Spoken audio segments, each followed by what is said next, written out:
Okay, here we go. This should work this time. YouTube is not very friendly for me right now. I'll say that right now. YouTube is not liking me. Um, but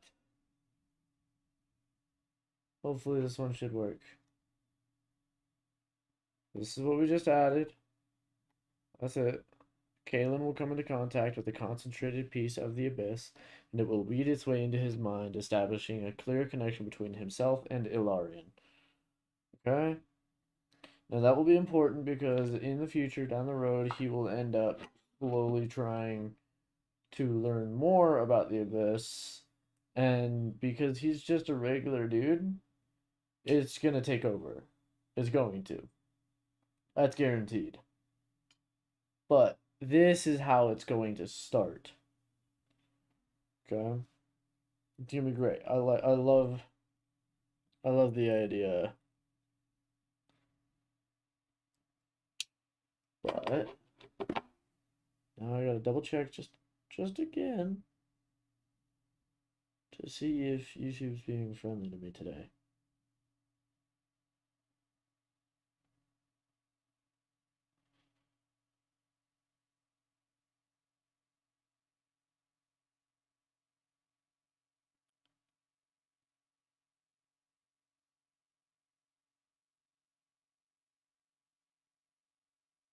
What the hell?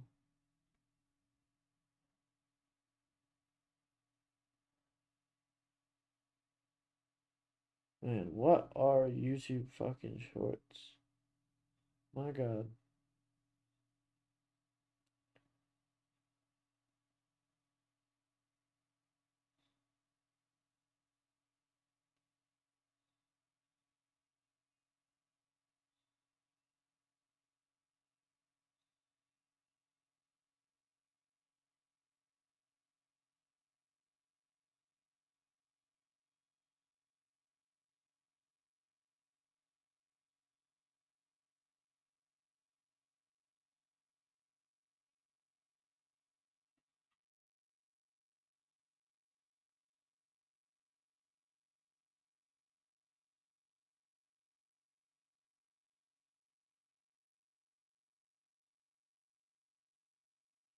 Mhm. I just had to see if it was still working, and it is. That one view is probably myself.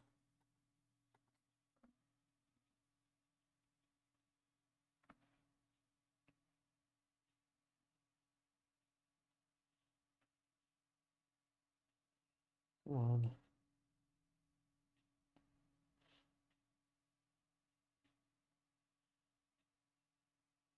Anyways, now that we know this shit's working again, fucking finally.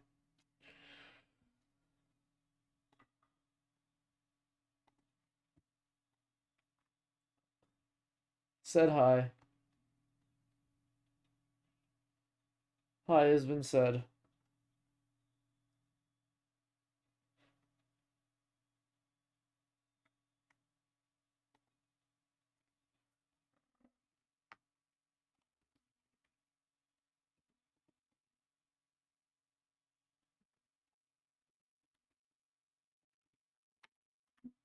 Synopsis.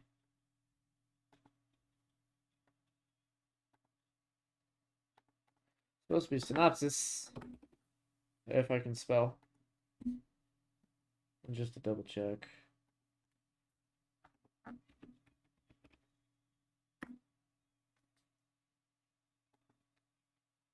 Welcome in everybody. Hello, hello. For those new here, I am currently working on a book that I am writing inspired by the Dark Souls Trilogy.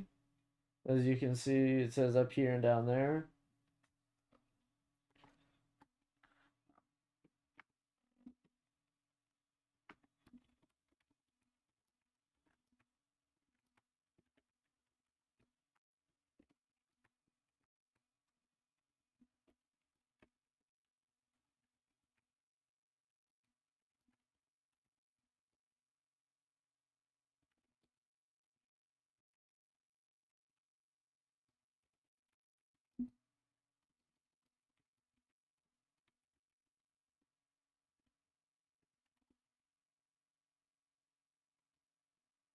Only the knowledge of him being in danger.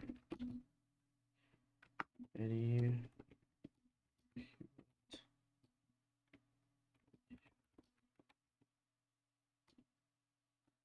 no.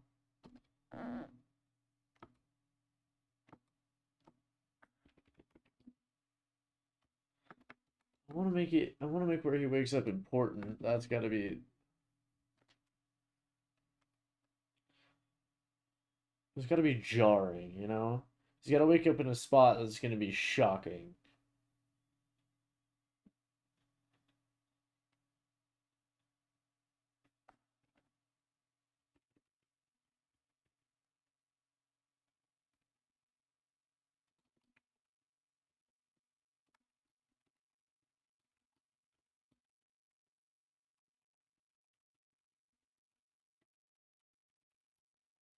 There we go. Welcome in everybody. Hello, hello. Um, Hopefully stream is looking good for everybody.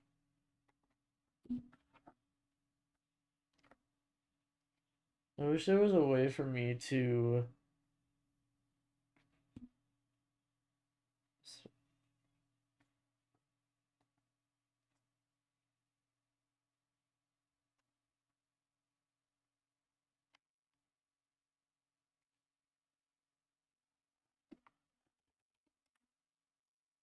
there's no way for me to choose where audio is outputted on this, which is kind of sad. Anyways, he woke up in a dead forest covered in ash and surrounded by smoldering trees.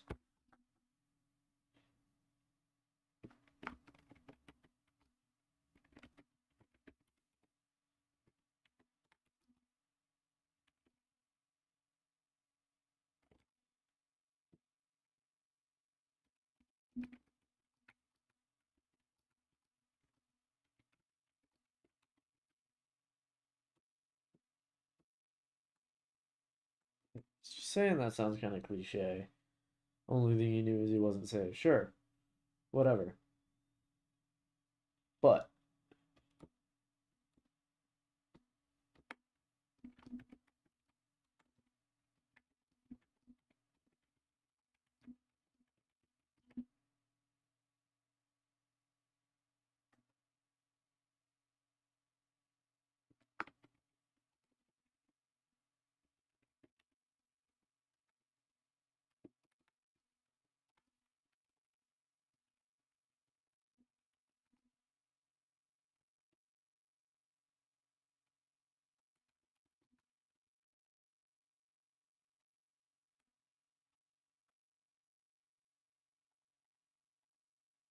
is that the river coming?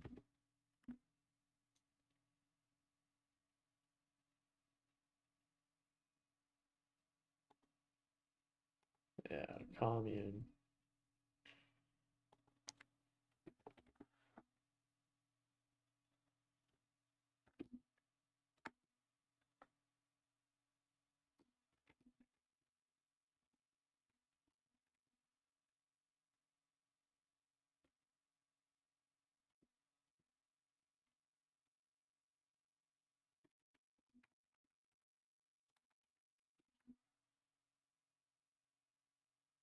The surviving remnants of the colony Canor.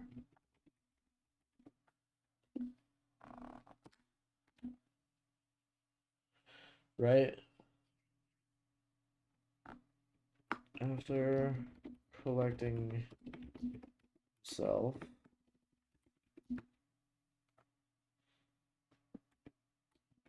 he decides the best thing he can do to help others while he finds himself is to be a hired hand. He spent, oop, if I could not capitalize E, he would spend the next couple of years traveling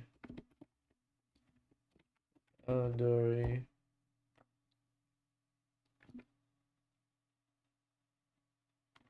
Accepting contracts for small missions such as eradicating. What is it? What is it? What is it? Hostile camps? Oh, not camps.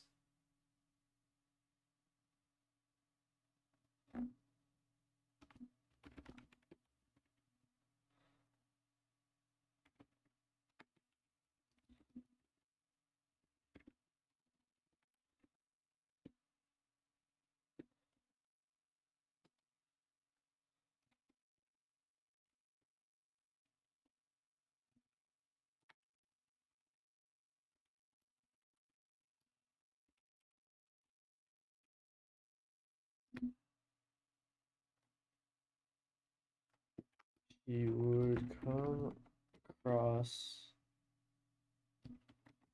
several others with the same purpose. One in particular, a man named Kalen. After several contracts served together,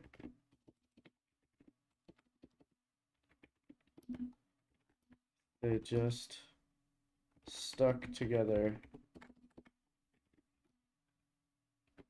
watching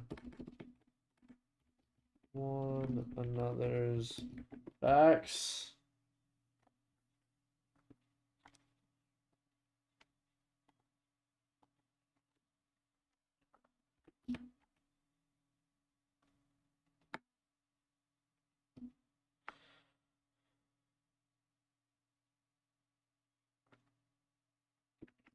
Man, no. Russia, a cleric and believer of Nephili, roamed Elandori. Let's say traveled.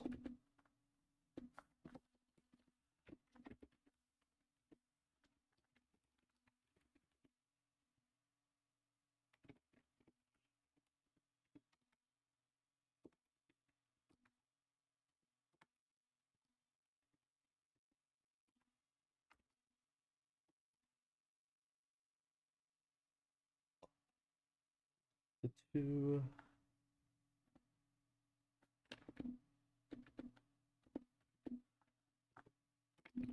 also believer.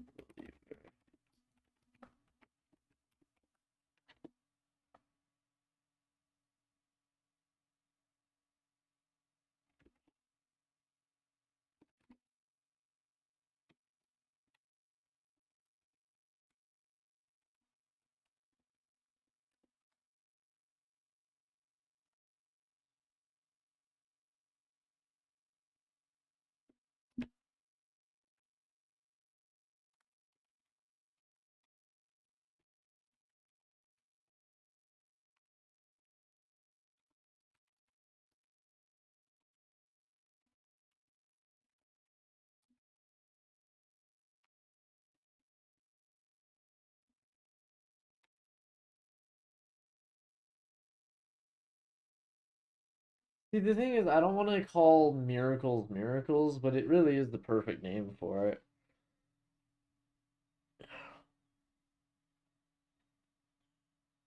I don't want to call it faith magic because that's what miracles are.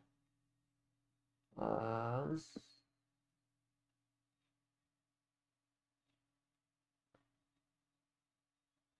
what could I call it?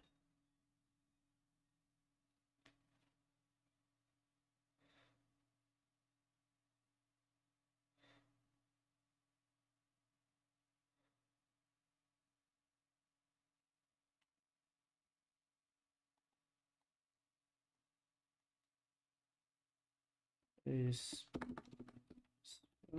name similar.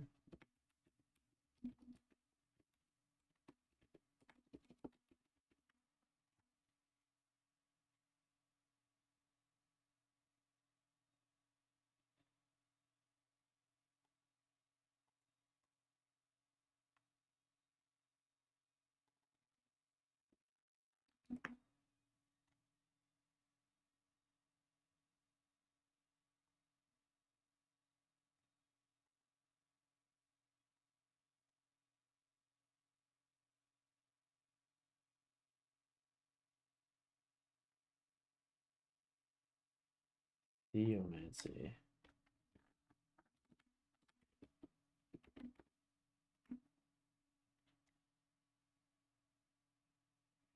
I kind of like that. What do you guys think? Theomancy instead of miracles? I'm not like a miracles in Souls games works, but I'm not a big fan of it for this.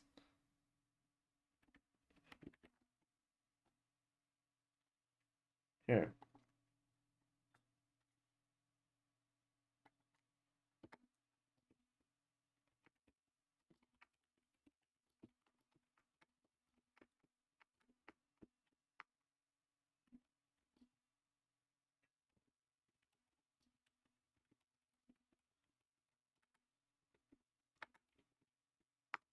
If I can spell miracles.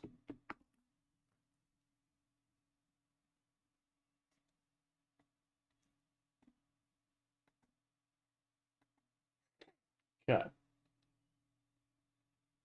Welcome in everybody. Hello, hello. Welcome to the stream.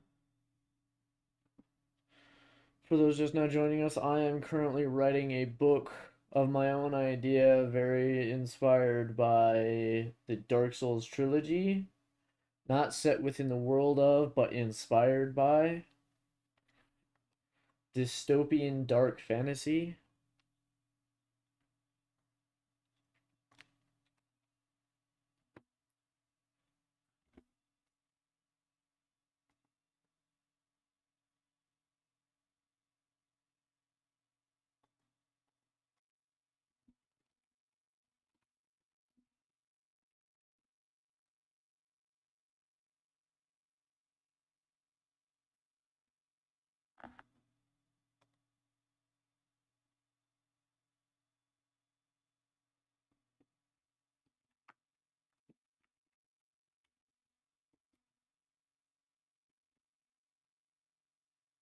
Yeah, there is dark magic.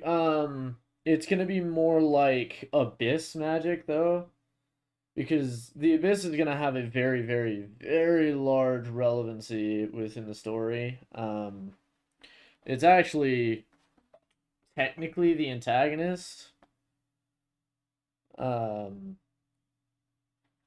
but with the abyss being a substance and having it have its own mental influence like it does in the game where it corrupts beings near it, there are going to be beings who are able to manipulate that corruption and that effect and derive spells from it.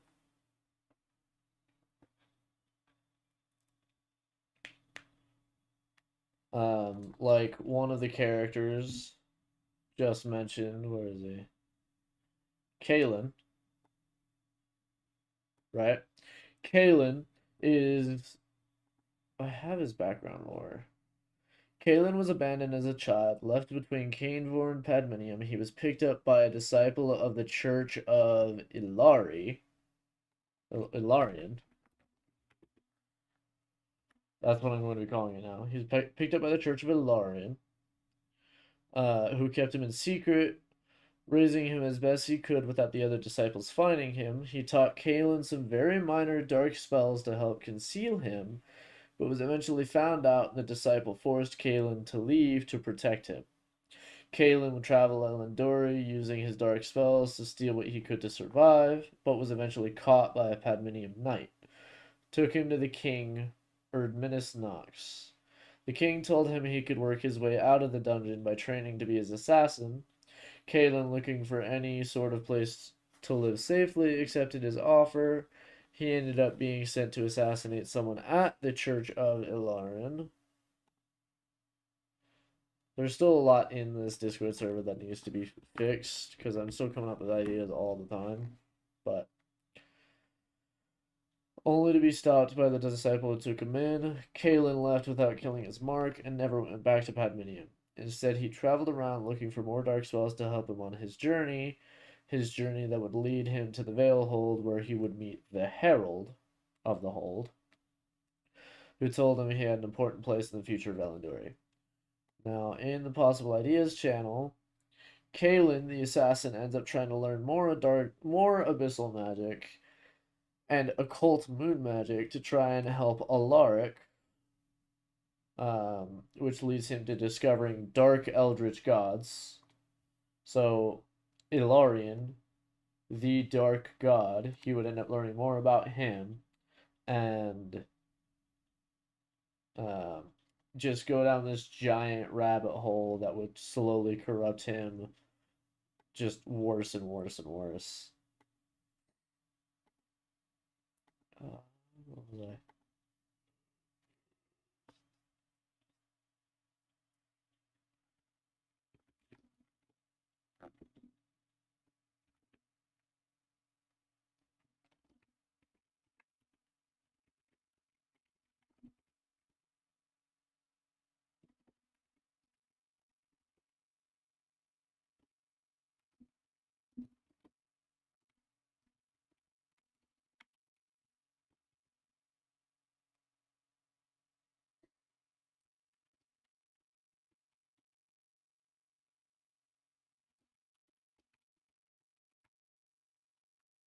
No, I have another character, Rowena.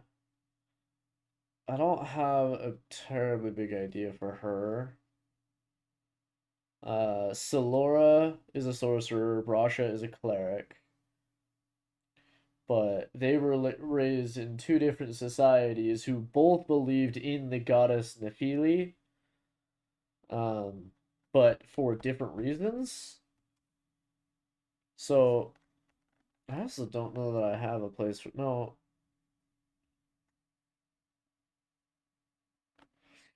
I'm gonna have Brasha be from Canevor. Um, and I already have Solora being from Fainwort. Fainwort is a society of sorcerers.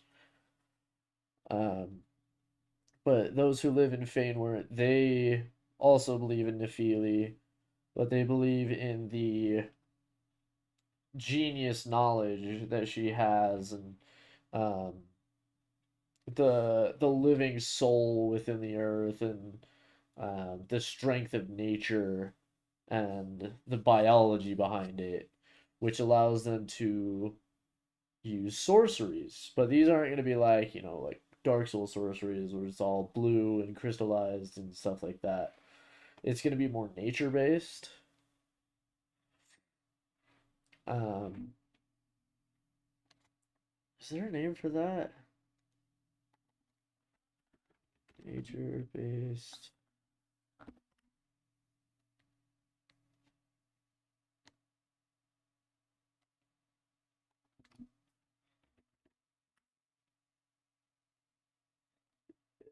The name for it is druidic magic. Biomancy.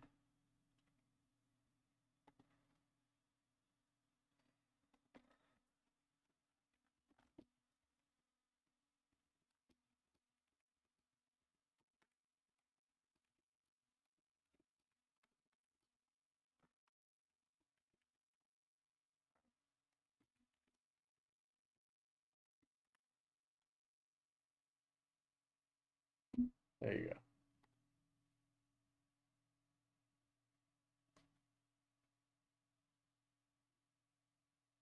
There you go. Okay. I do gotta come up with an idea for Rowena.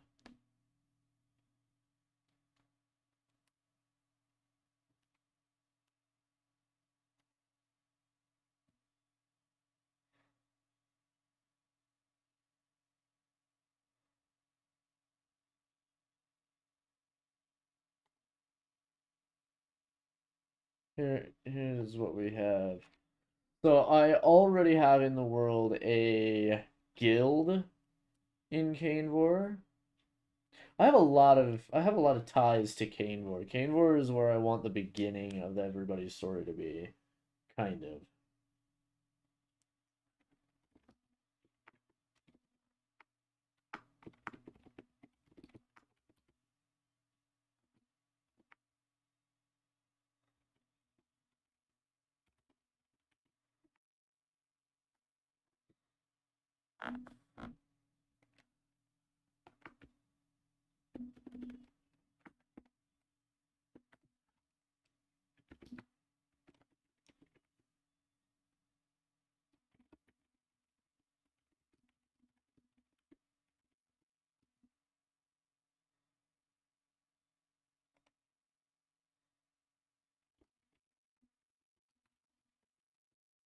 Yeah, not hand-to-hand experience, but on hand. Nope. Hands-on combat experience.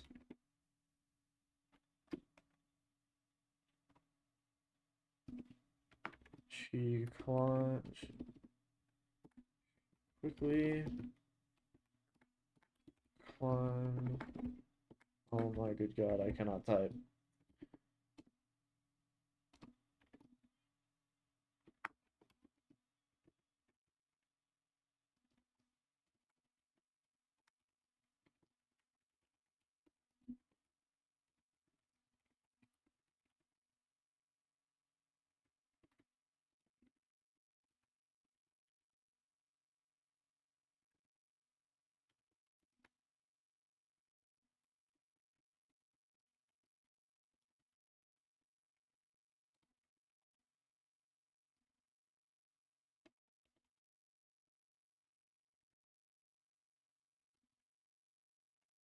Right? Climbed the guild ranks until she was eventually tasked with leading merc groups that would take contracts in neighboring communities. Which is when. Yeah, which is when she met up with.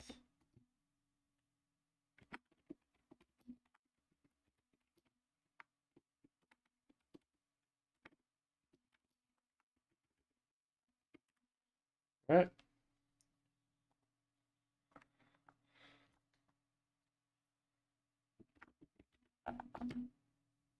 Welcome in, everybody. Hello, hello. If anybody is interested in reading everything I have instead of keeping up with what I'm writing right now, you go into the description. There will be a link for this server. It's free to join. I don't know that you can actually charge anybody to join a Discord server, but all of the information is free to access. Um, this is where I post updates for whenever I go live or whatnot. World lore that is currently written, like background world lore, main character lore, background character lore, book ideas right here, the world map, possible future ideas, stuff that I'm working on right now that I don't feel like putting into the server publicly at the moment. But there's quite a lot to read. Even if you go through the general chat, you'll find some ideas and just us talking. I am also building a Minecraft world for this book. So you've got stuff like this. This is the Veil Hold. Um, this is what it actually looks like inside the Minecraft world. But there's a lot to it. It's a very, very large open world right now. It's massive and it is still being worked on. This is actually one of the structure that I worked on recently. Very proud of this one. That took me probably close to 30 hours and I'm still working on it. But it's I've loved it every minute of it so far. There is also a channel for you guys to put in your own ideas, like Ron has right here. Very highly recommend it for everybody. If you feel like there's something specific you want me to expand on, or something that doesn't quite make sense to you, and I could probably try and help you through my thought process on it. But it's great. It's great. The biggest thing to take from this for new viewers, what is it? Is the abyss, the flame, and the soul, the three main aspects of the character and the book. So, as I said, it's inspired by the Souls franchise.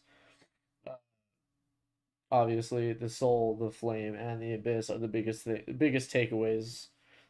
Um, so I'll read these to you guys. The soul of a being is everything. It's who they are, why they are. It keeps them sane and together. As is with energy, a soul cannot be created, cannot be destroyed, but only transferred or sacrificed. The sacrificial aspect of it is unknown to most. It can be corrupted and in some cases stolen. When a soul is sacrificed, it can only be to kindle the flame. A soul can easily be corrupted by the morality of the being, the deeds they do, and the knowledge of how heinous the act may be. It can be externally corrupted by incredibly powerful and ancient magics not seen for ages, like the abyss. It has been many centuries since the last recorded soul steal, and information on how to do it has been long lost. Only one soul exists to be the kindling for the flame, but others can be used. It is not known how, but it is known that any unintended soul will have a fractional effect in comparison to the soul made for the flame.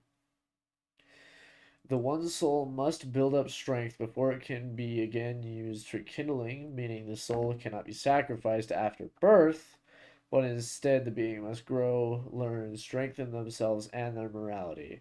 It is only after approximately 25 years that the soul is strong enough. It is unknown the effects of a soul being older than 25 years. There are 5 other souls with great purpose and power known as primordial souls. These primordial souls will have the purpose of unlocking the portal to the kiln, similar to the one soul.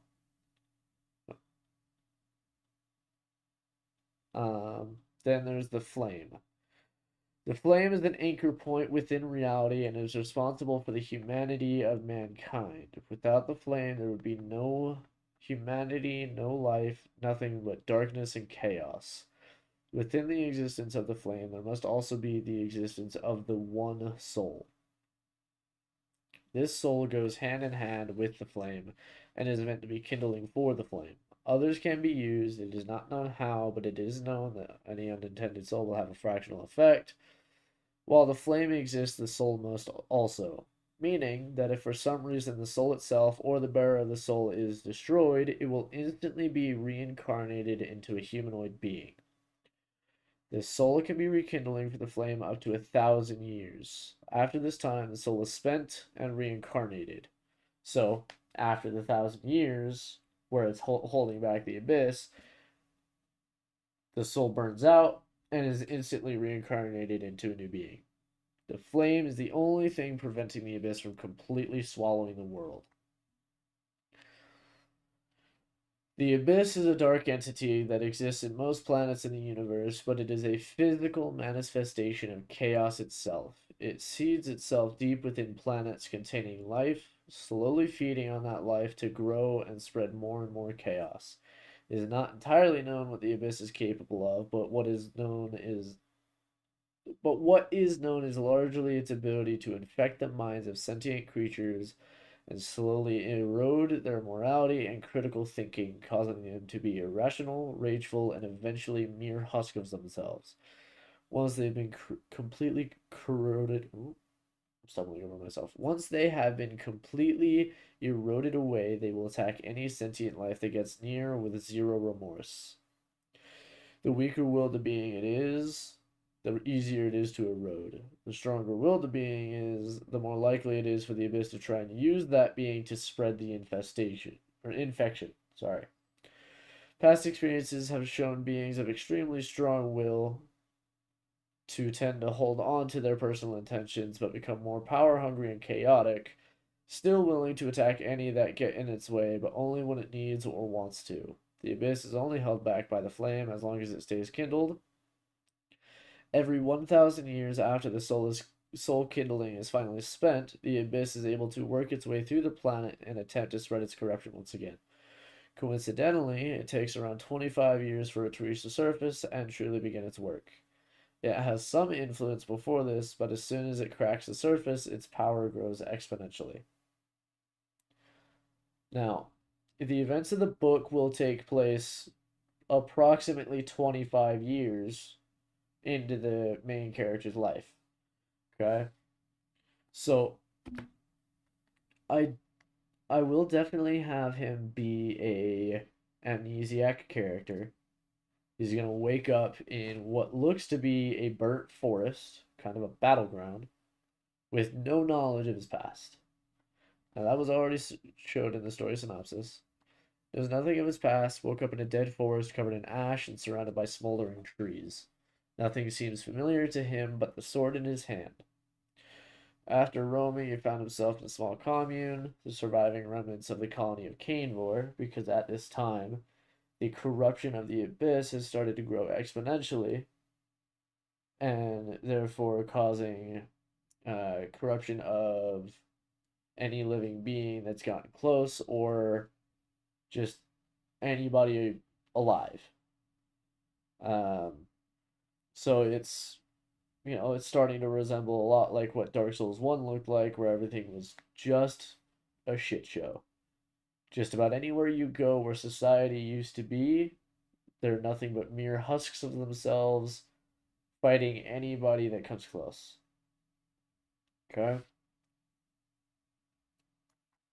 But they'll event. It's 10:30 at night. I'm tired. My eyes are going cross-eyed. I don't even know why I'm this tired. I woke up at fucking 2. Maybe it's just all the reading. Oh my god. But yeah, that's a lot of the base lore, the explanation for why the world is the way it is. There. But there is more to that. There's all this, some explanations of the area, like the killing of the first flame, the veil hold, the world development precursor, right?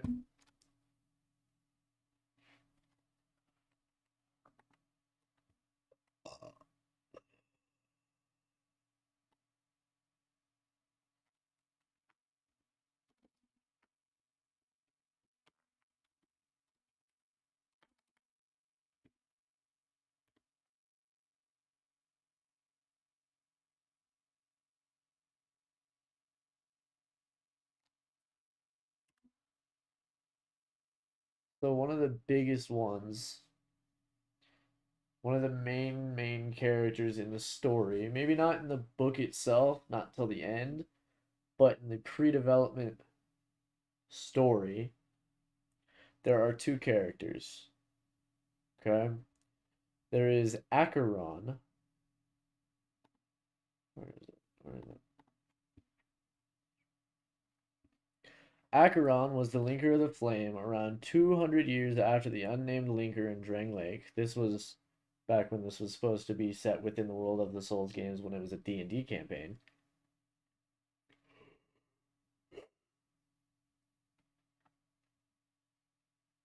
So we're going to change that.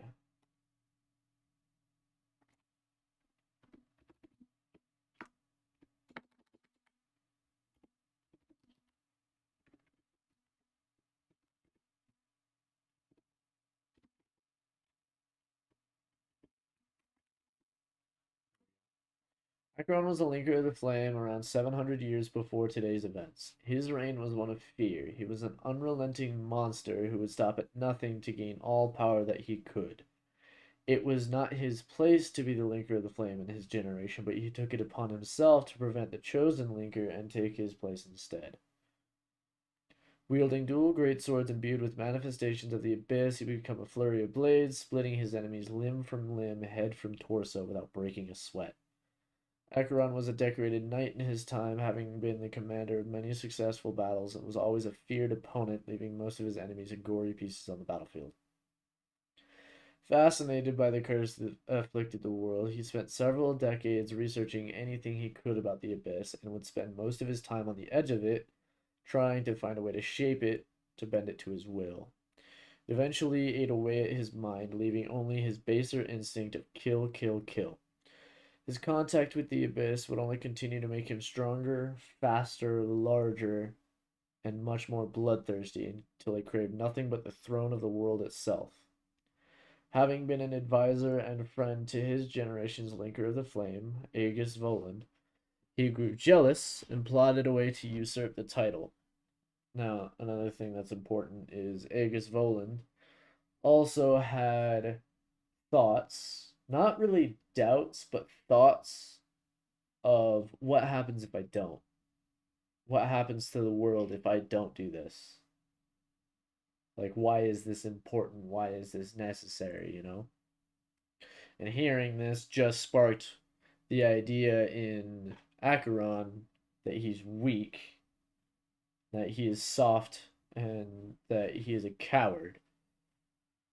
So, he was able to manipulate time using the abyss and used it to send the linker of the flame forward in time where he would be free to take his place. He sent Aegis Voland to a alternate reality in the future on accident to a timeline where the flame was not rekindled. It basically broke him. Many disagreed with his attempt and tried to thwart his plan, but the abyssal affliction only made him that much stronger of an opponent, able to cut down anyone in his path. He successfully slayed the keeper of the current flame and took his place, but having misunderstood the responsibility he sought, he was trapped and made to guard the flame for the rest of his life. Because there are those who do want to kill the flame. Mostly disciples of Ilarion.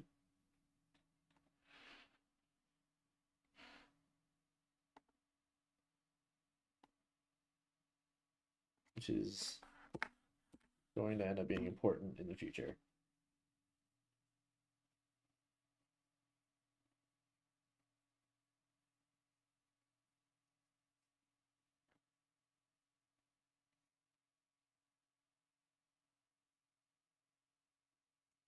So,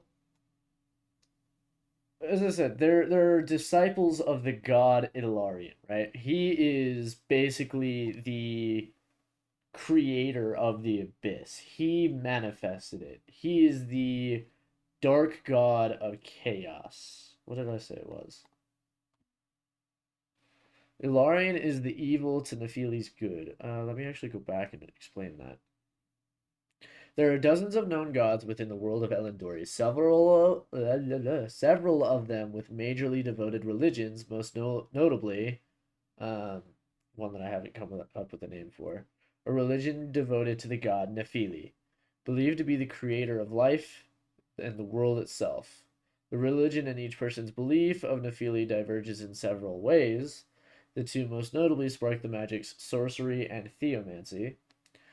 Another important god, uh, that's another one that I'm gonna end up coming up with. If you've seen Markiplier's movie Iron Lung, if you're on YouTube, you most definitely know who Markiplier is. I actually just saw it for the second time today. It was still fucking amazing. Anyways, Iron Lung inspired the second god I was gonna come up with, but I wanted to create another one to be more based in the book. Um, Nephili created the Veilhold, which is basically my version of Firelink Shrine, as a safe haven to protect against the influence of the abyss, and gave one being the ability to have complete domain over it and protect it, the Herald of the Hold. Now, there is going to be Ilarion. Ilarion is the evil to Nephili's good. While Nephili is the god of life and peace and prosperity, Ilarion is the god of chaos, disorder, and, by association, the abyss. While Ilarion has no true ill intentions, he knows he must maintain balance, whatever the cost. So he is the yang to Nephili's yin. You know, he is the dark to her. He is the dark to her light. But he must create a chaotic balance. Um, but there are people who are devoted to Ilarion, the church, the Church of Ilarion, um, where they believe that the abyss is everything. There is something important about the abyss that must take over and make this beautiful, perfect hive mind where everybody is connected and everybody is of one thought, right? Um, but the flame, the flame is keeping the abyss at bay, and the only way to bring the abyss to the forefront and make it that important, they have to destroy the flame. So, whoever kindles the flame, they sacrifice their soul and become possessed by the flame and are left there to guard it until the next person comes, puts them down to kindle it again.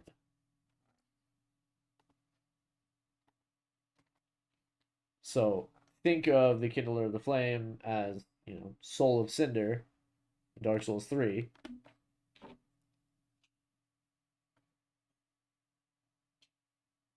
Now I'm booting up the Minecraft world that I have all of this on to show you what the Church of Church of Ilarion will look like. With the way that the world is, the Church of Ilarion will actually be bigger than the Church of Nephili because there are going to be more people in the world corrupted by the abyss and more people willing to see the world's downfall.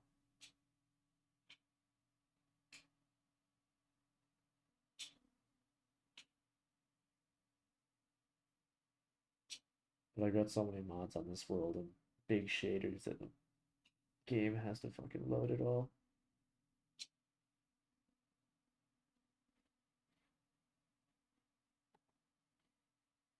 Anyways, this is what Aegis Voland is going to end up representing in the book. Something similar to that.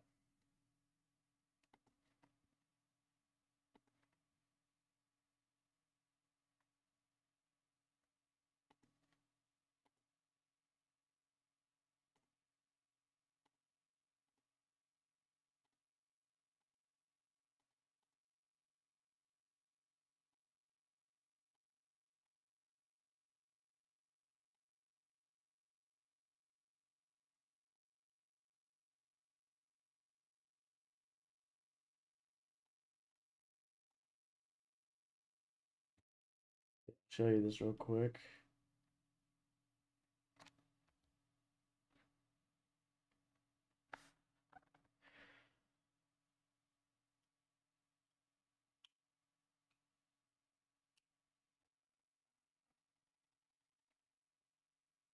If it wants to load ever.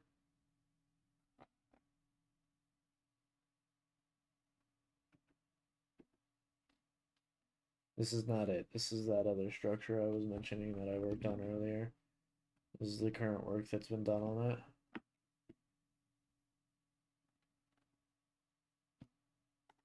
Pretty fucking sweet. But this is how big the world is. Oh, jeez. And I'm actually going to go through and I'm going to populate some more of these emptier areas. You know, just over here and over here. Some outlying areas over here and here, and some over here. What the hell is that?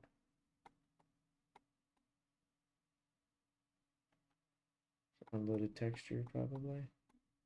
But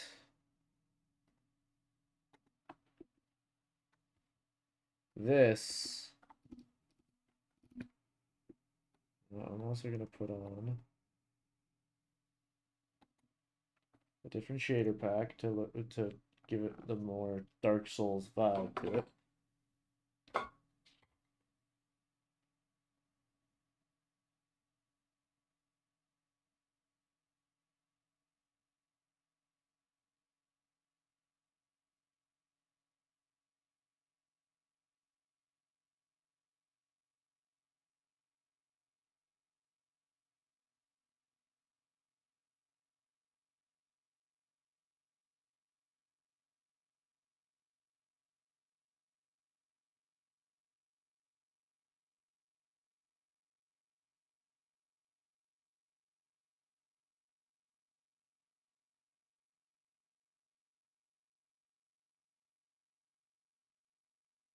What the hell happened to my text file?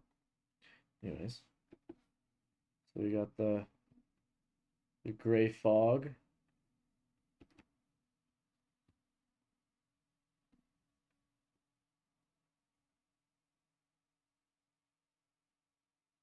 That is the Church of Alaric. Alaric. Ilarian. My bad. It is sitting on the biggest abyssal breakthrough in the world. So the abyss finally broke through and is just sitting there.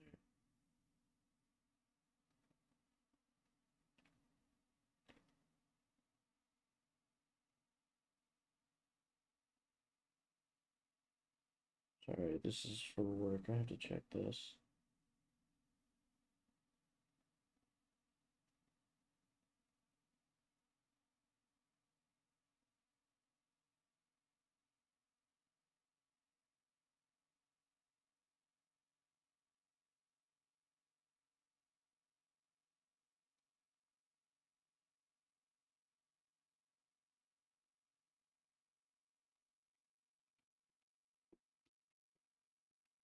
Anyways, yeah, this is the church. This took me like 20, 25 hours or something to make. It was a fucking fun one though. I'm currently using the mod Conquest Reforged for this, which is how I got the blocks the way I did. So you got these arches in there. You've got this cool little schist dragon head.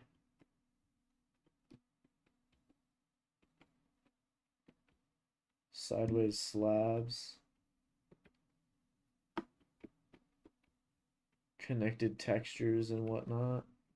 Highly, highly recommended. It is so much fun to work with. But I'll show you the veil hold. As I said, my version of Firelink Shrine. You'll see if you play Dark Souls 3, you'll see the influence.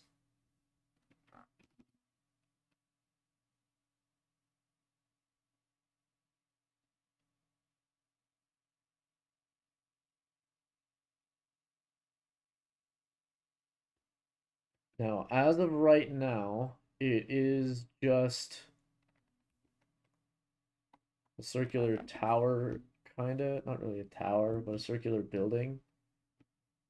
I will eventually end up extending this a little bit. Probably adding a small building over here. I don't know what I would do with it. That's my problem. I might leave it like this. I kind of want to add on to it. Maybe I'll make it more of a tower and go up with it.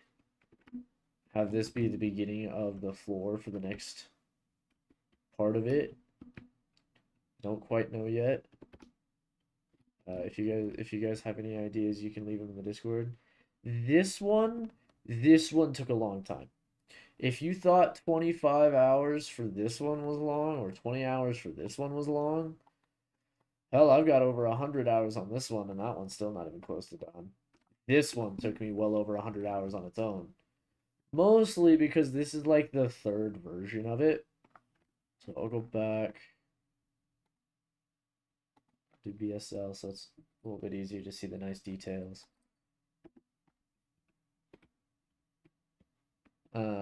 Yeah, this one took a while because the original version of it was before I had the Conquest Reforged mod.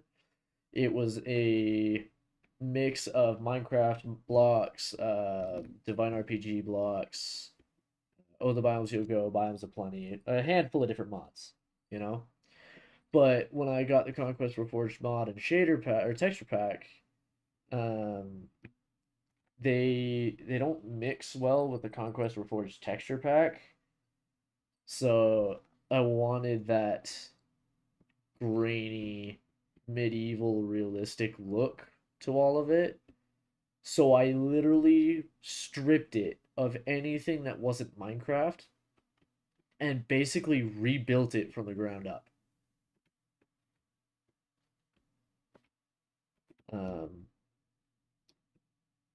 so it probably took me, yeah, close to 100 hours for this, and it was a lot of fun.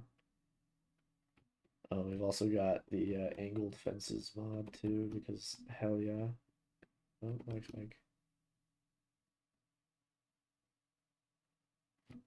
Yeah, this one I had a lot of fun with. There's another version of it where it's still got the Divine RPG blocks to it, which are painted stained glass.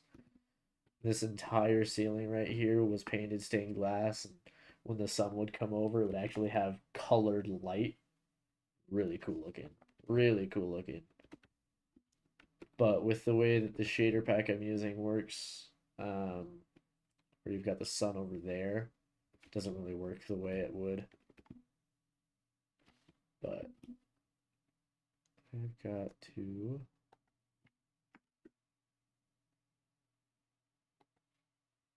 get rid of these. But I've probably got close to 400 hours in this world alone.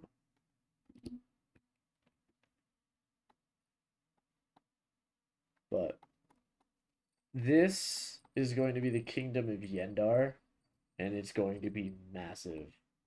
So if you look at the scale of this, like the way this is in relation to the actual UI, compared to the scale of this, like that's only a little bit. The other one went past all this down here, right? And then you see the actual scale of this. Oh, it's gonna be fucking massive. Now this is only one part of it. There's gonna be small homes like on the hill. And I might do a wall around that, and then another layer of homes, a couple of what are they? Like community gathering areas, like one over here and one over here. But then there's also going to be, the giant wall. It is going to angle a little bit. I just got to figure out how I want to do that with the way I have the walls built.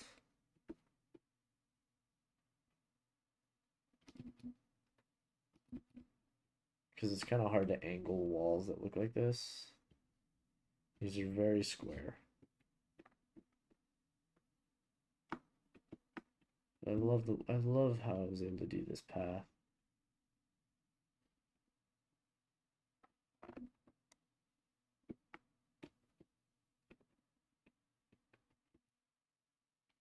There's nothing inside it. It's bare bones empty.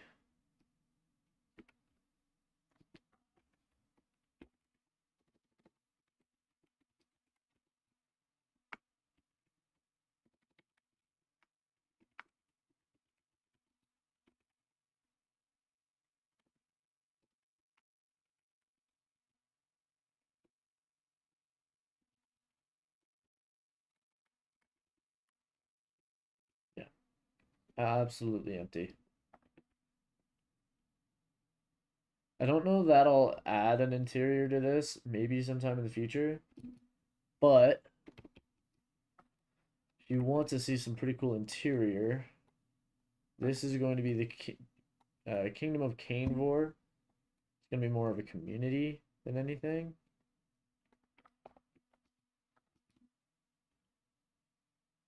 This.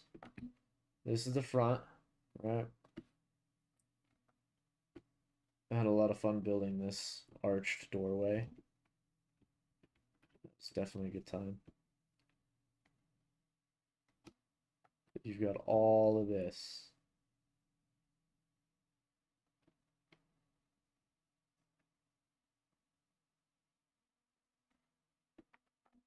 No, I don't remember. I do think there's still an interior to this building.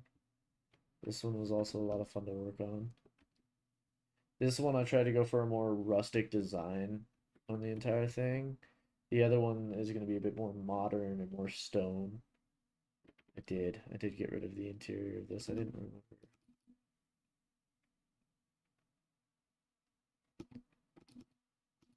There was an interior to this one. It used to be like a schoolhouse. I got rid of that idea. These two buildings over here, they do have an interior.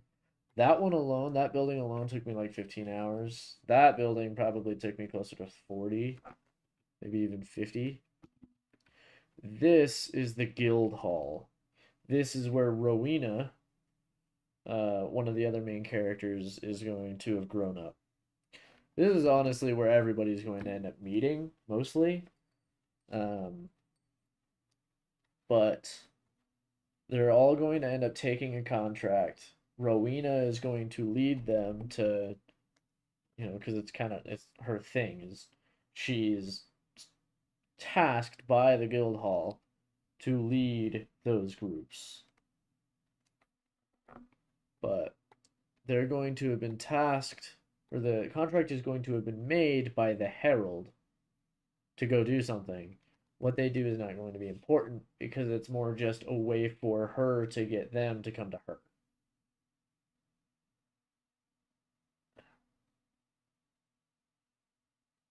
No, this is fun. I'm a plumber.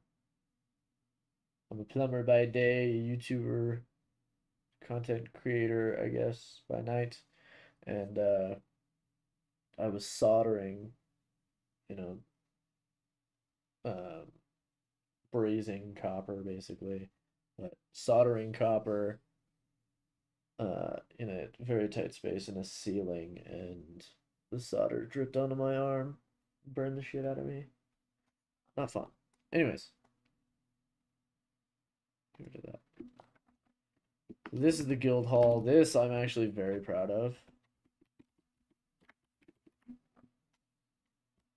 I had a lot of fun making this. This is the building that gave me the whole rustic vibe I wanted to go for this community.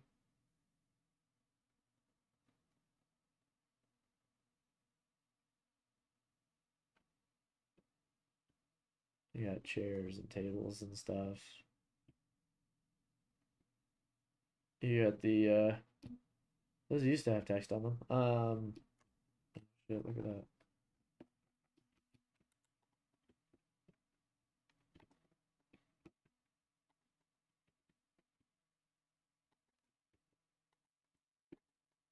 I don't know why those are inverted, but whatever.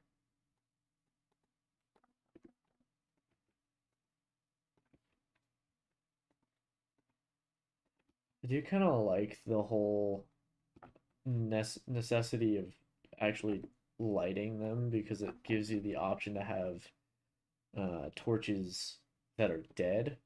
Like if you want to make an area that's kind of destroyed, which will end up happening. I will probably make I will make this version of the world where everything is nice and pristine and great, and I'll duplicate it and make a version of it where it's going to be what it's similar to in the book, where everything's kind of destroyed and desolate and broken, stuff like that.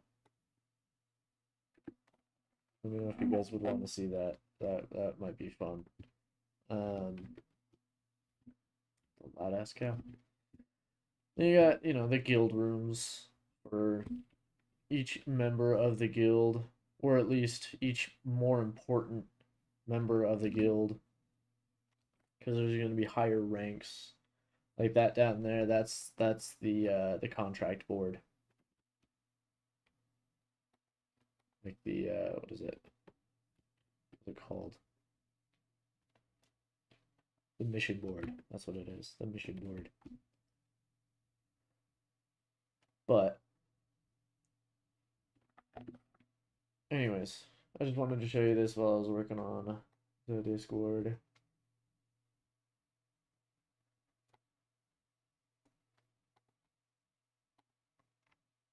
Yeah, as I said, if you guys have any ideas you want me to expand on, whether it's the Minecraft world or the book itself, there is this channel. You guys can come in, put your own ideas in. Uh, but I've got to finish this. Start my music back up.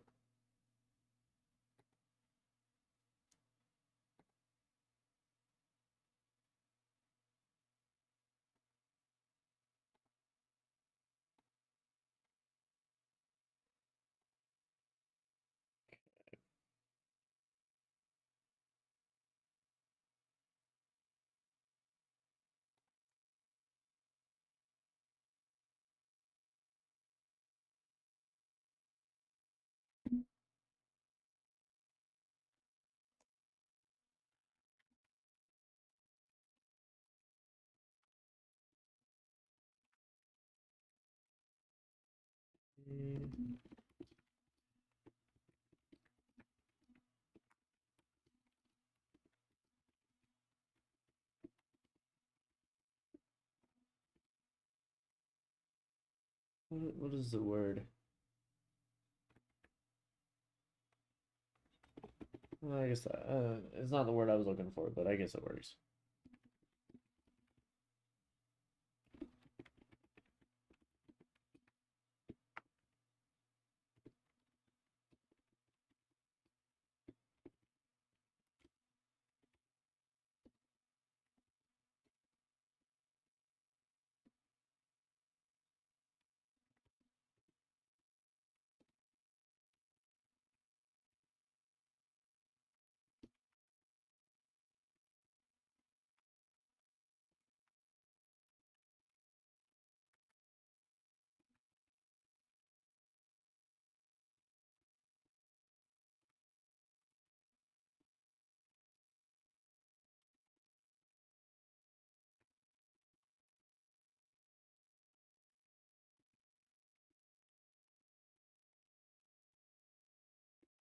Now, obviously, it's going to be kind of weird. So she put together the contract and sent it to Canevor to hopefully be executed. And the people who took the contract ended up being the exact people that she needed to see, because with her connection to Nephili, her devotion to Nephili, she would be aware of future events that would transpire, specifically what needed to be done to prevent the abyss from growing and accumulating, right? But her belief in Nephili is what would guide her to believing that she would find the right people with this contract. The right people would find the contract instead of just a random group of people. Now, it could be argued, and I will leave this open to interpretation, it could be argued that, Alaric was guaranteed to find it, and then whoever also found it would just happen to be there. But my intention, at least, is they all found it. They were intended to find it. But you can see that however you want to see it.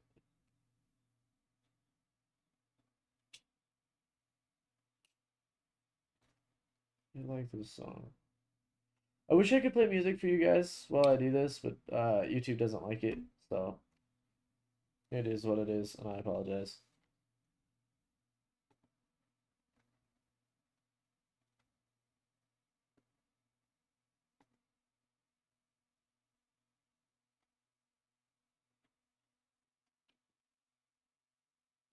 Uh-oh.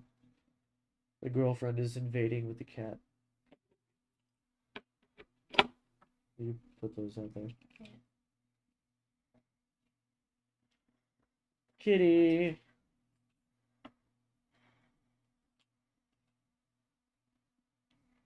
Baby.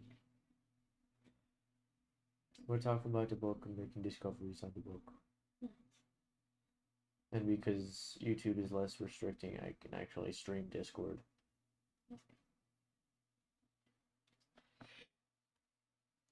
But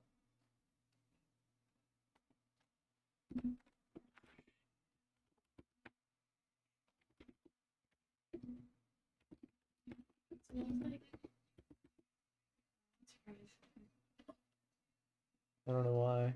I haven't had McDonald's fries in a while. Should we tell them of the coming storm? Accumulating this and the need to prevent it.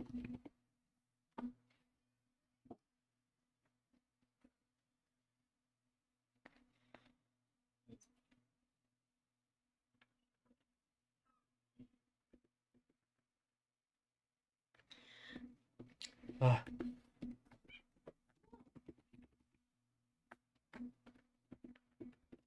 No, we'll do this.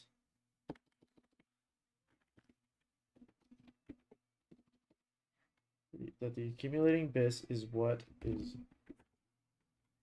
I saw that. That was like a weird drift. I was gonna shut the door and she ran back in. She likes it in here. But she's gonna leave as soon as I go back out. She might not. She likes to hang out on the floor sometimes. Hey, bring her scratching bowl in here.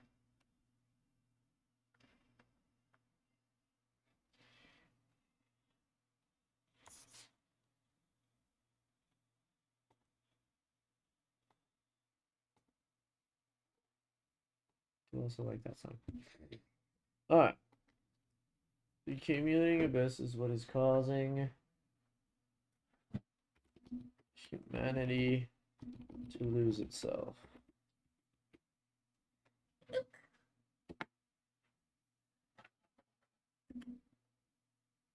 Now, I believe the way that I want this to start, the way I want the book itself to start in Alaric's perspective is going to be, well, initially it's going to start from the perspective of Aegis Voland and explain a little bit about the soul or what would happen if the abyss did not get pushed back. It's going to go through his perspective of him going through that mental turmoil of should I do this? What happens if I don't? The downfall of Acheron. And then after that's over, after the first couple of chapters, it's going to start from the perspective of Alaric. And he is going to. It's going to start off showing Alaric waking up. Fast forward to Alaric and Kaelin running together and finding this contract that would lead them to Kaelin. Or not Kaelin. Kanegor.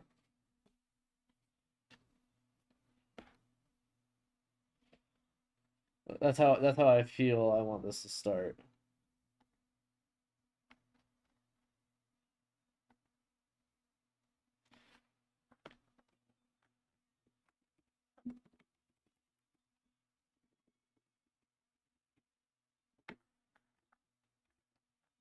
I believe I finally have a start to this book I like. Check out.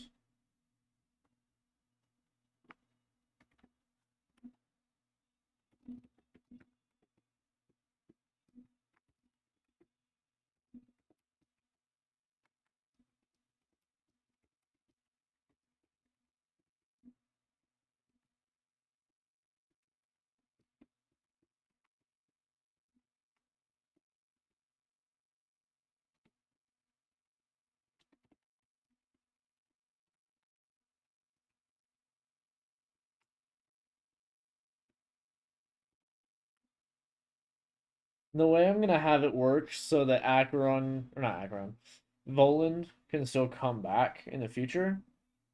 Um, so the way it works is he was sent forward in time to an alternate reality where the world died because nobody rekindled the flame, right?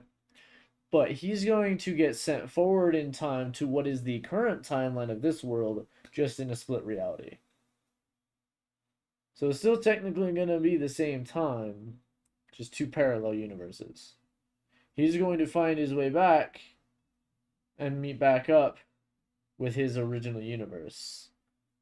But because his knowledge of the abyss is not nearly as powerful as Acheron's, he's not going to find a way to go back to his timeline. Plus, from if I remember correctly, from my knowledge of theoretical time travel and you know fictional theories of time travel, it's a lot easier to go forward in time than back in time.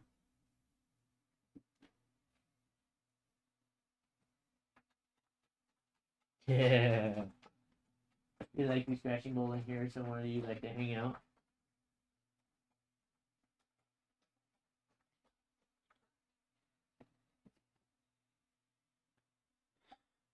Yeah, let me know what you think.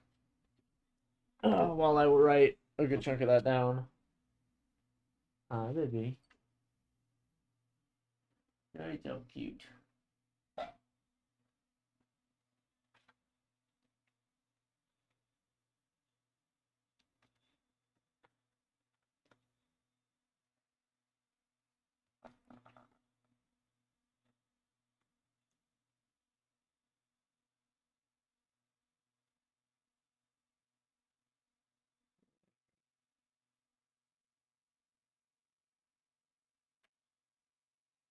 Um,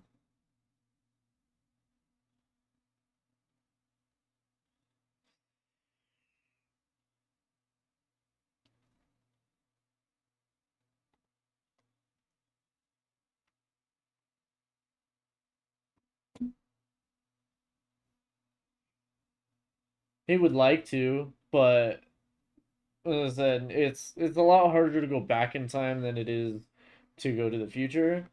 And honestly, in this reality, it might not even be possible.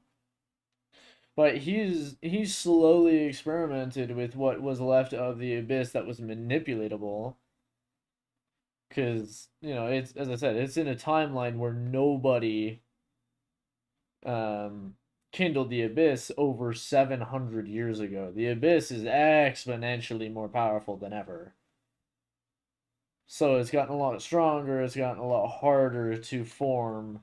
So he spent 15 years researching it and was finally able to open a portal through reality and was just able to jump from reality to reality instead of reality and time, if that makes sense.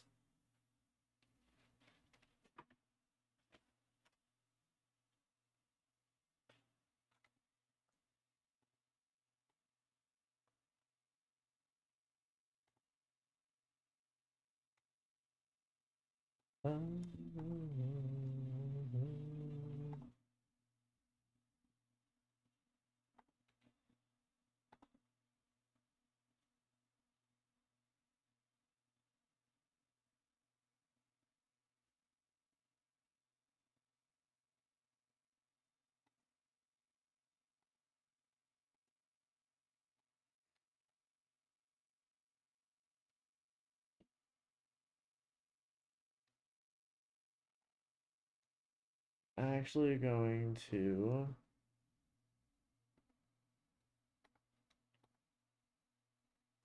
no. Main character story is going to be the five characters that we follow for the couple of important parts. It's so cute.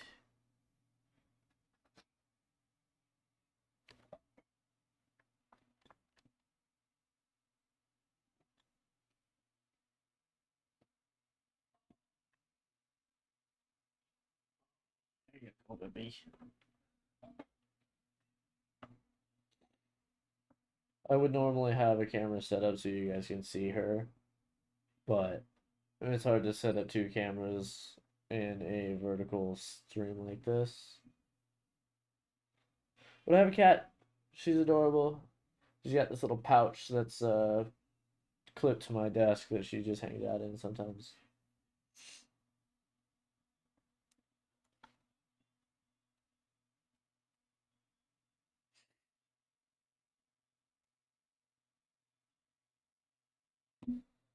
But I had a couple ideas that I wanted to work on for Alaric himself. Maybe I've touched on that in the stream today, but I'm gonna bring it up again. You like to tap that can. Why do you like to tap that can? One of the ideas, Alaric is actually nearly 700 years old, but has been kept in stasis by the one soul. The soul keeps its host alive until used as kindling, and as its power grows, the stronger it gets at keeping its host in peak condition. He has spent the last 700 years of his life roaming Elenduri as a nameless soldier, a good Samaritan of sorts, honing his skill with weaponry and different magics.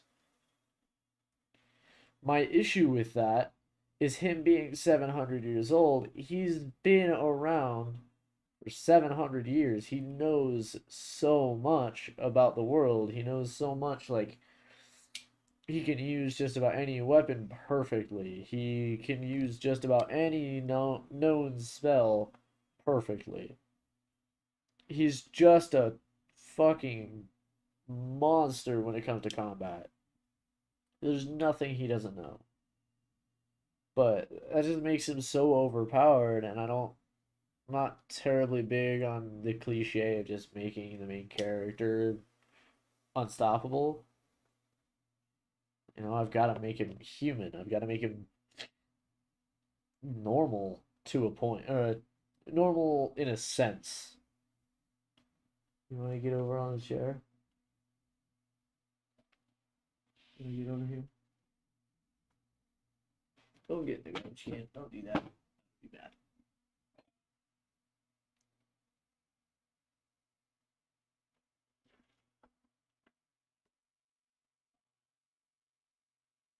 You're so cute.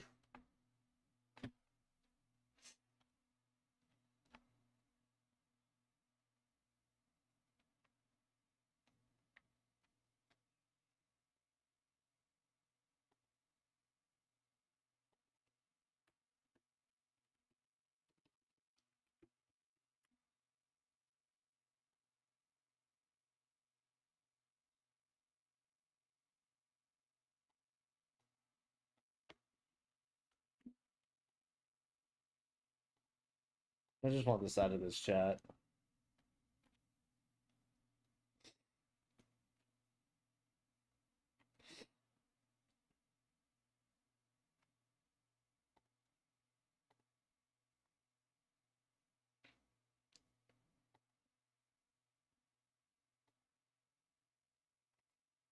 Yeah. As I said, if you want to read any of this, I highly recommend it. The Kindling of the Flame, Kindling of Ash, Discord, in the description. Go check it out. Um,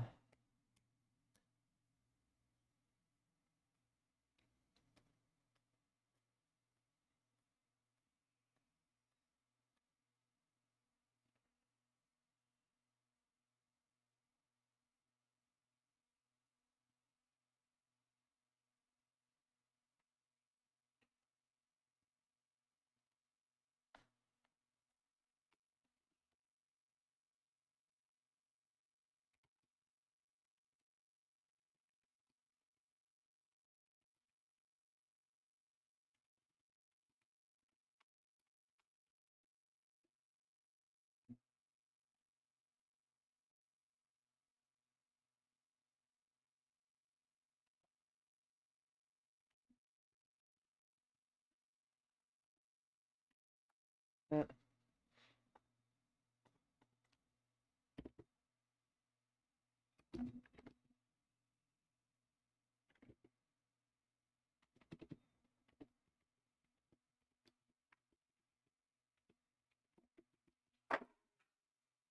That was a fun way to get off.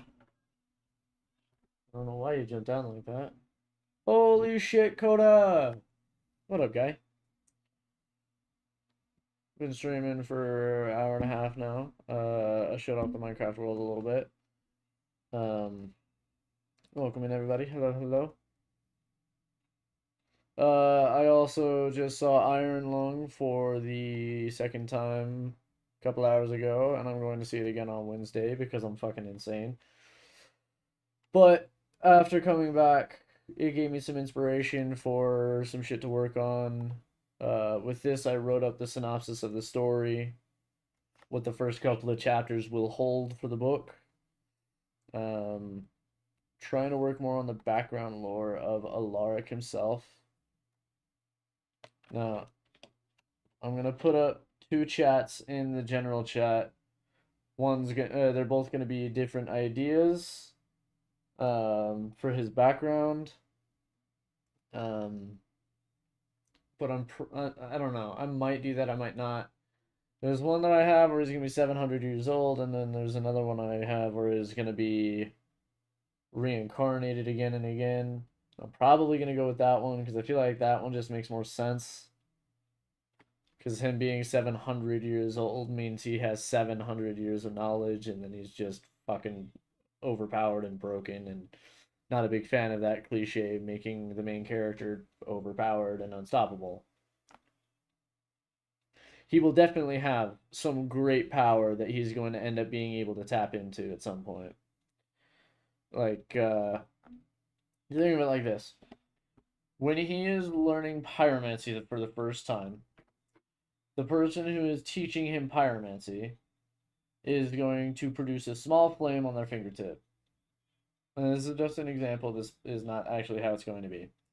He's going to produce a small flame on his fingertip, kind of like a candle. Okay? Just like, here's your first step. This is what I want you to do. If you can't do this, you're unhelpable. You know? He's going to get it after a little bit, but when he finally does for the first time, it's going to be like a fireball on his fingertip. Not a candle flame, a fireball.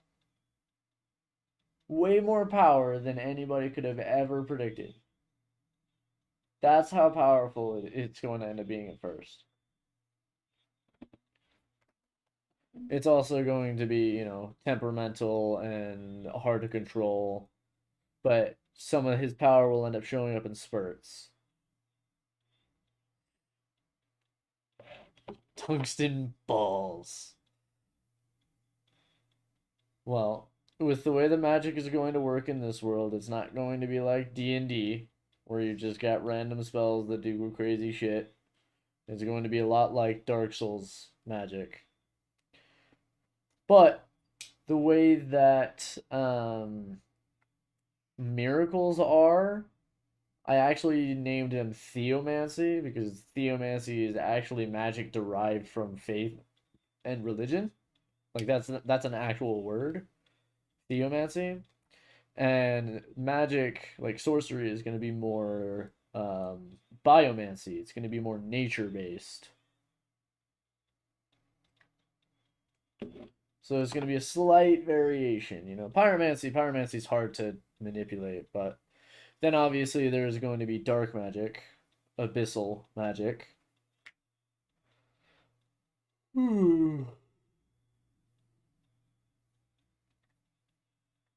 I might add another type, but I've already got so much brewing around in this universe that it would be kind of hard to just add so much. I mean, think about all the background lore that you've got in um, the Lord of the Rings universe, and then all the shit that you actually see in the movies and stuff.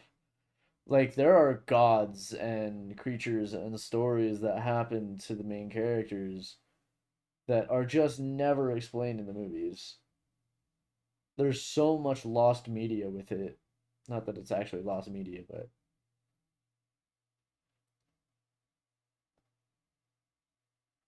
I know. I just said a lot of things. Hard to keep up with. I get it. I don't know how to shut up, like, ever.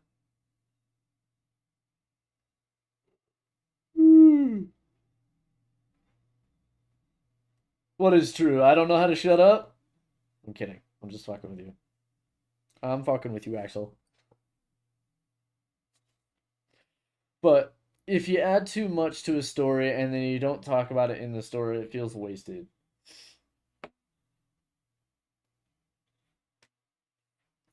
Also, I'm still 2 days from being able to stream on TikTok again.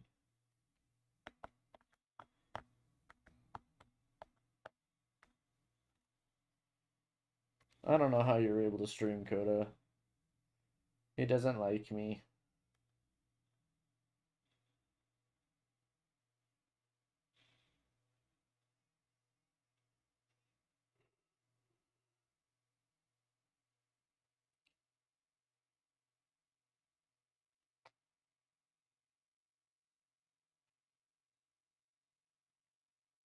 Okay.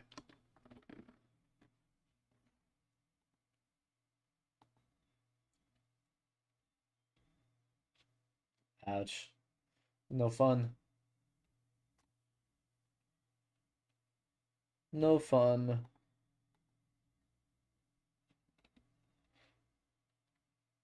I hope you know whenever I give you shit for disappearing for a minute, that's it. I'm giving you shit. I'm not actually taking it to heart that you're not there. I'm just being a little shithead.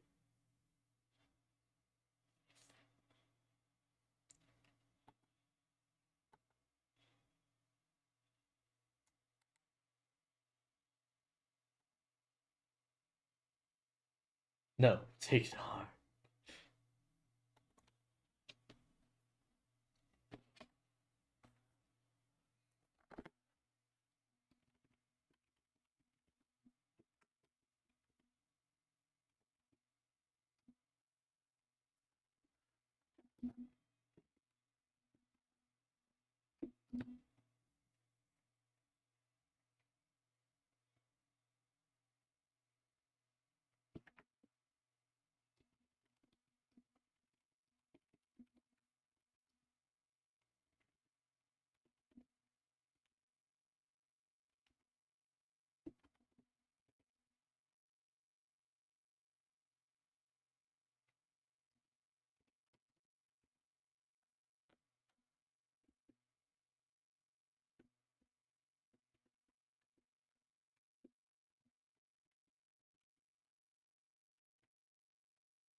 Still annoying to me that YouTube is not a big fan of music on live streams.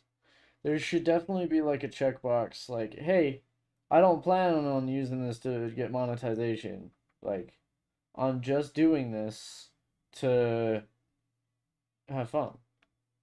That way it doesn't try and copyright me because it restricts my views like a motherfucker.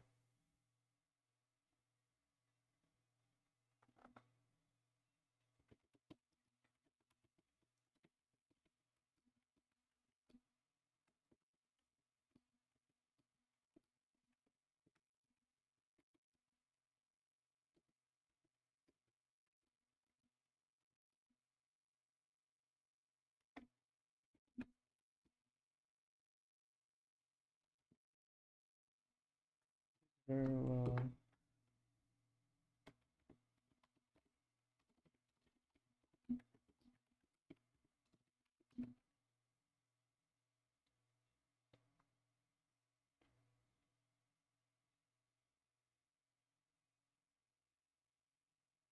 Maybe I don't know. It might be the new terms of service. Like if you're playing music, I haven't streamed on TikTok in almost a week, so I don't know. I know that the last time I streamed, it was going good, and then I went to restart the stream because it had slowly lost views. And when I tried to start a stream again, that's when I got the notification, hey, you can't stream.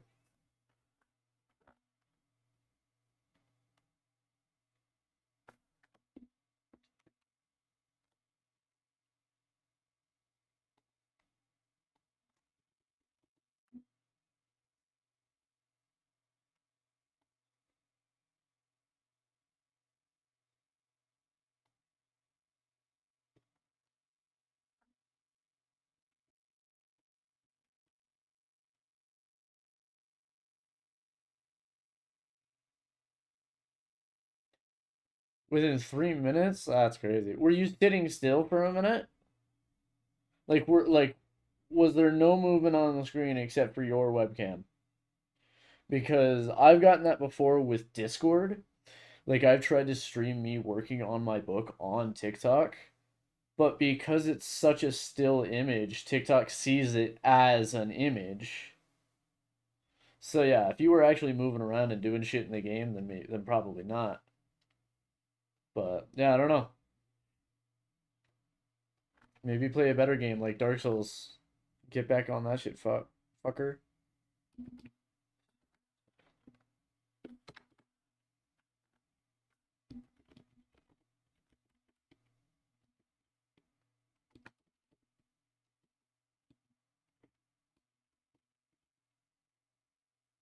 You motherfucker. Make up the money, bro. Yeah, TikTok has definitely been weird lately, and I'm not surprised. But I've been talking with PhD, bro. He stopped putting music on his streams and streamed for 5 hours the other day and got 14,000 views.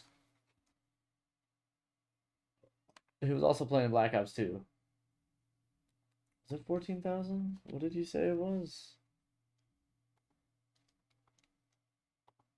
Yeah, 14.1 thousand views.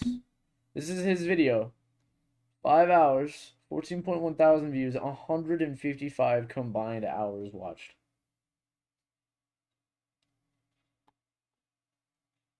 Crazy.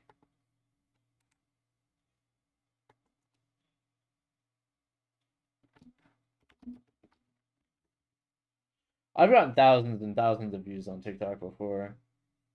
Like back when Black Ops 6 first came out, back when Black Ops 7 first came out, back when I was doing Elden Ring drop streams because I had no life.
No.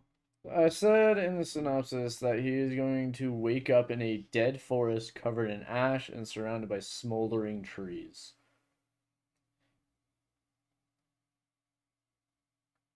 I have a character. Rorwald, Preacher of Ash. Now, I'm gonna change his lore a bit. Maybe not.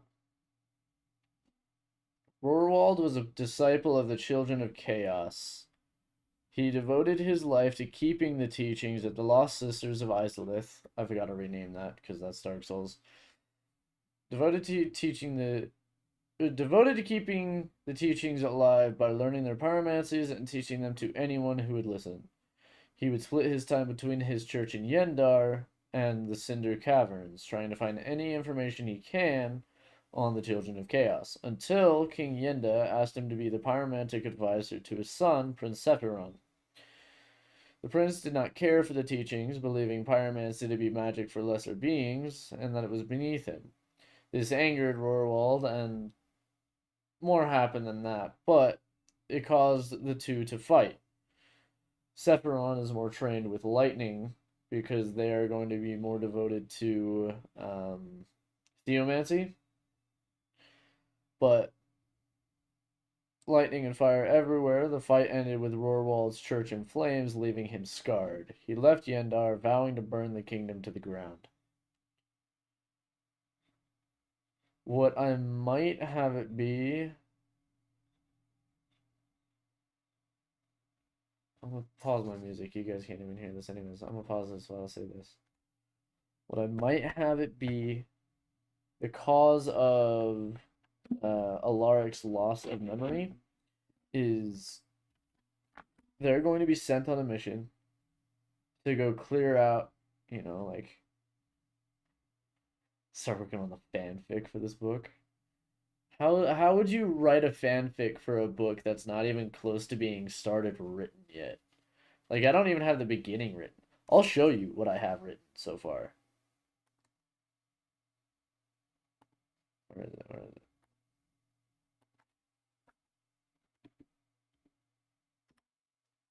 Oh, you need to Jesus.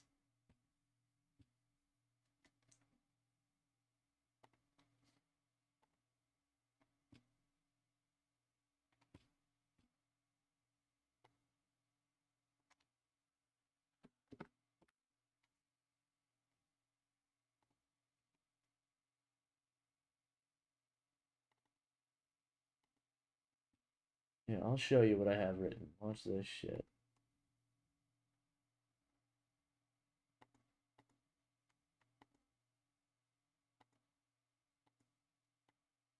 That is all I currently have written for the actual book itself.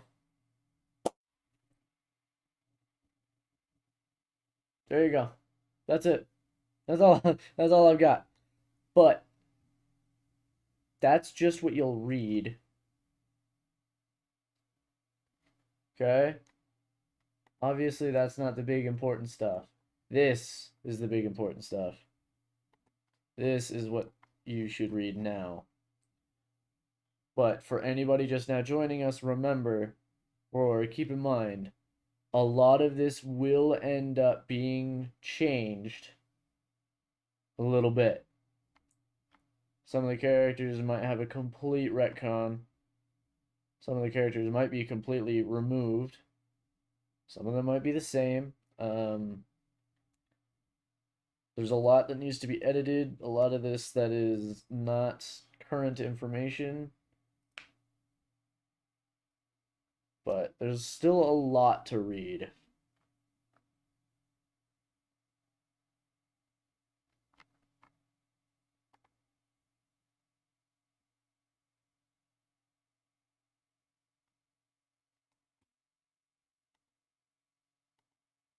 Anyways. So, not necessarily a hive, but like a small horde of creatures. I don't know what yet. I've got to look through the list of creatures that are in the Souls games. Because I'm going to try and use a lot of creatures that are from the Souls games and kind of change them up a little bit. But obviously, one of the biggest ones is you're still going to have the hollows. Those are still going to be the same, more relevant in the book. Um, but they're going to end up on their mission, Alaric's first mission. He's going to be sent to... Oh, what did I do? There it is. His first mission is going to take him to a little hideout for a couple of or a group of creatures that are wreaking havoc on smaller homes near Padminium, and they're going to need to get rid of it. Along their way there, they're going to come into contact with Rorwald. Now, Rorwald, he's not going to know the difference between Padminium Knights and Yendarian Knights. So he's going to see a bunch of dudes in silver armor and just start blasting. And then I started blasting. Um, and it's just going to be a fight. Alaric is going to be the only one who survives, but he's going to have amnesia. He's not going to know anything. But the thing is, I want him to have kind of a like this role here. He's gonna have kind of a like a basic background. He's not gonna seem like anything important, you know, until it slowly starts to come into effect. Like, oh, I've got this kind of important path ahead of me. I need to figure out who I was, and the more he figures out who he was, the more he learns about himself, and the more he finds out his purpose in the world and his connection to the flame, the more he tries to seek that out, the more his power grows.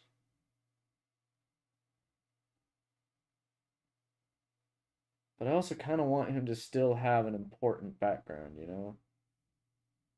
I just don't know how to do that without it seeming like I don't want to have favoritism towards a character, but I do need to make the main character obviously important.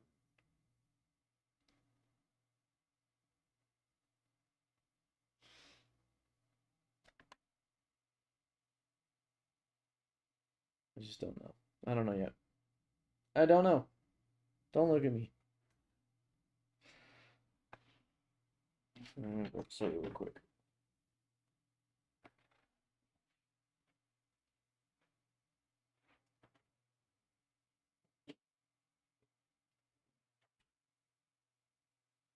I haven't had a soda in a minute. But to all those new, let me know what you guys think. What do you guys think so far? What do you guys think I could do? How do you feel about ideas I currently have had and talked about? And as it says right here, the Discord server is in the description. Go check it out. You can read everything I'm working on right now, except for these two channels.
Itchy fucking nose.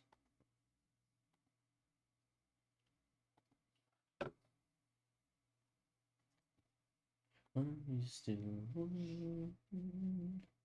Where did you come by? All of those burdens.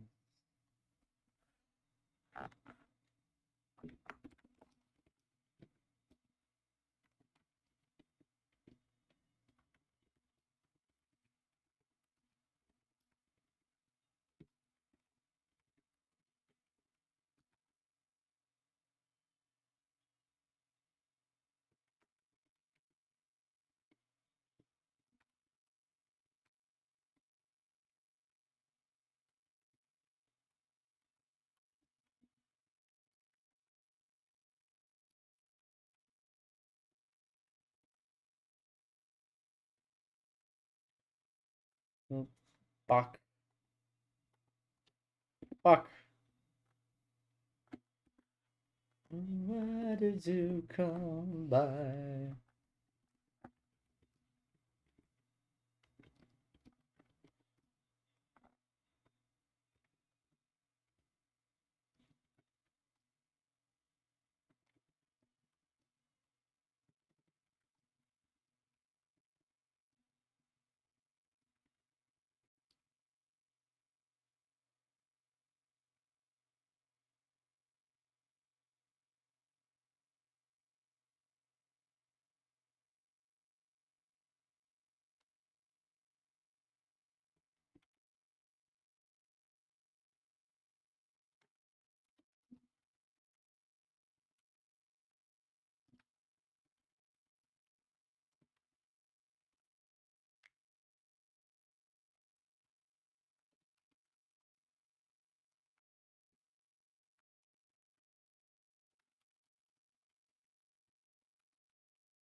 I don't want to say it went lights out, but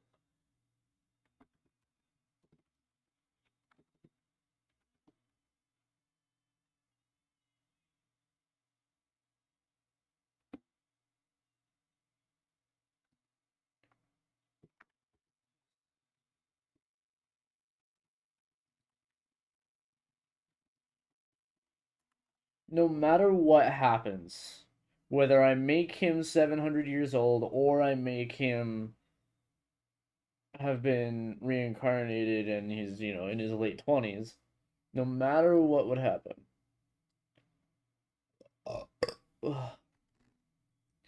the mission will always be the same.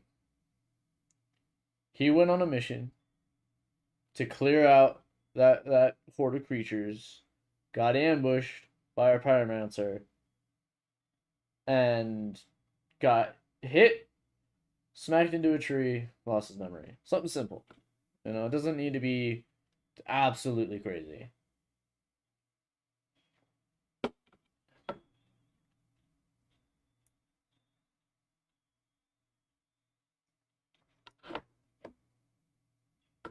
I could also make it so that he's the pirate player. Ooh. Here's the thing. Now, only the people who watch this part of the stream will hear this, okay? Only you guys will know this. This is what I want to happen with the story. They got ambushed. Yes. But because he doesn't know his own power, he doesn't know the power he is capable of. When they got ambushed, he got freaked out so bad, he started the fire. But because nobody knew, they didn't think it was him. But they got ambushed by some of the surviving creatures that they tried to take out. So he started that fire, got hit, knocked himself out, didn't realize that it was him who killed all those people around him. Maybe that's fucked up, but who knows?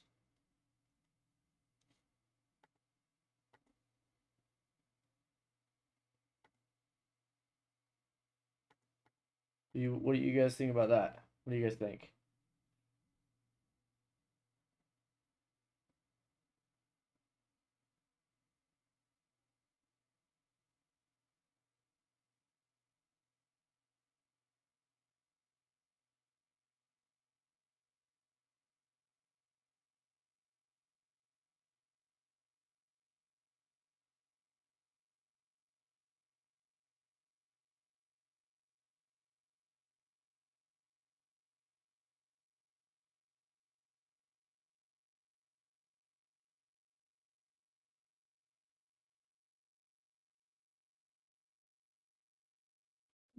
Um,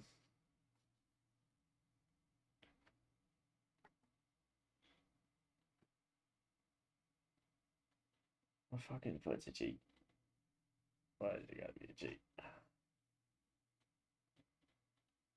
I really like that idea.